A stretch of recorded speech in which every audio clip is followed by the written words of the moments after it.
چې کله سړی سحر مانځله پاسي کنه او دس وکي په د شیطان دمونه کړي هغه دمونه ټول ختم شي او دی چې په صف کې ودرېږي اسمان نه یو نور راشي او دته میلو شي ټوله ورځ یې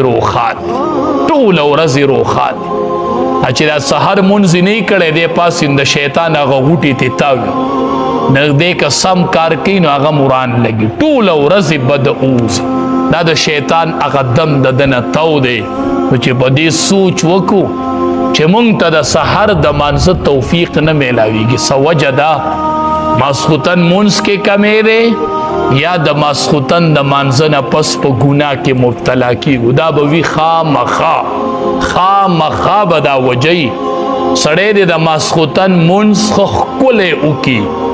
او ګناه دی نه کوي اوده دی شي چې سحر دی مانځله الله پاسي که نه پاسي دته توفیق میلاویږي که نه دا د ماسخوتن مونځ به د سحر مانځله پاسي نو چې کله الله د بنده نه خفه شي نو الله ترې نه د سجدې توفیق واخلي بیا یې تندې ځان ته نه پرېږدي